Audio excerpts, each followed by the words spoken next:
Pria ini ingin menyentuh tangannya si gadis cantik, bro. Tapi rupanya tangannya tidak dapat disentuh. Tangan si abang tembus begitu saja. Wow, ternyata gadis yang ada di hadapannya itu hanyalah sebuah roh saja, bro. Apa yang terjadi? Tanya si abang. Kemudian sembari meneteskan air matanya, gadis cantik ini pun menceritakan ketika dia sedang jalan-jalan bersama teman-temannya ketika ayahnya pergi. Dia mengetahui kalau ajudan ayahnya telah berkhianat kepada mereka. Ketika mereka akan menangkapnya, dia pun kabur. Tapi rupanya penjahat itu terus mengejarnya, bro. Gadis cantik ini pun langsung berlari ke arah taman untuk melepaskan diri dari kejarannya. Dengan ketakutan si gadis cantik bersembunyi hingga akhirnya penjahat itu tak dapat menemukannya, bro.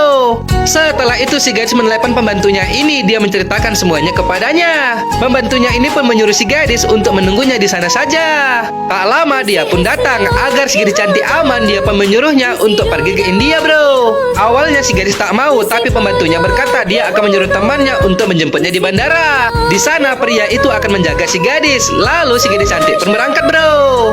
Setelah sampai di India, dia langsung mencari pria yang dibilang pembantunya itu, dan inilah orangnya. Melihat si gadis, pria ini pun memanggilnya dan si gadis akan menghampirinya. Tapi tiba-tiba ada seorang polisi yang menghampiri pria itu, bro. Polisi itu bertanya mau ngapain dia di sana karena dia ternyata adalah mantan napi. Seketika gadis ini pun langsung terhenti mendengarkannya karena rupanya yang dikirimkan oleh pembantunya itu adalah seorang penjahat, bro. Dia pun jadi sadar kalau pembantunya adalah pengkhianat juga. Setelah itu dia langsung pergi meninggalkan pria itu. Dengan buru-buru si gadis cantik menaiki sebuah taksi. Dia ingin bersembunyi. Tapi ketika di dalam perjalanan, tiba-tiba mobil mereka itu ditabrak sebuah truk sehingga mobilnya terhempas dan terguling-guling dengan sangat kencang. Wow, sangat mengerikan. Si gadis cantik dan supir taksi itu pun tergeletak tak sadarkan diri lagi. Tak lama para penjahat itu pun datang. Melihatnya si gadis cantik pun langsung berlari, bro. Namun ketika itu mereka berkata gadis ini sudah mati. Dia pun jadi heran. Si gadis melihat sendiri tubuhnya sudah tergeletak di jalan, bro. Ia sangat terkejut kenapa dirinya ada di dekat para penjahat yang sedang mengambil barang-barangnya itu. Setelah mereka pergi, dia berusaha memasuki tubuhnya lagi, namun tidak bisa. Berulang kali dia mencoba tapi tak bisa juga.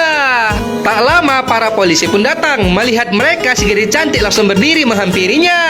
Tapi mereka tak bisa melihatnya, bahkan tubuhnya tembus begitu saja, bro. Ketika polisi memeriksanya, ternyata si gadis cantik telah tiada. Mereka pun langsung membawanya ke rumah sakit. Namun ketika dokter wanita itu memeriksa nadinya, ternyata si gadis masih hidup, bro. Seketika mereka pun langsung merawatnya. Tapi mereka tidak tahu siapa si gadis karena identitasnya sudah tidak ada lagi.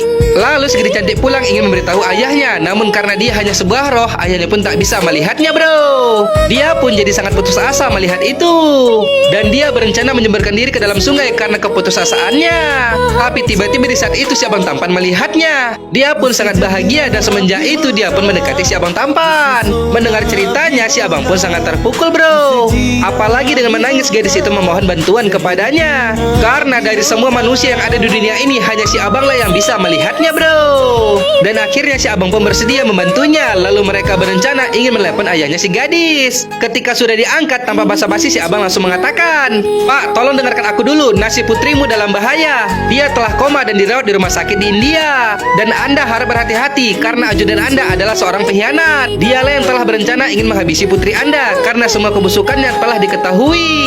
Tapi sayangnya, bro, yang mengangkat teleponnya adalah penjahat ini. Jadi ayah si gadis sama sekali belum mengetahuinya, bro, karena penjahat ini mengatakan kalau itu adalah orang salah sambung. Tak lama penjahat itu pun menelepon anak buahnya yang ada di India. Mendengar si gadis cantik yang masih hidup, dia pun sangat marah dan menyuruh mereka untuk segera menghabisinya.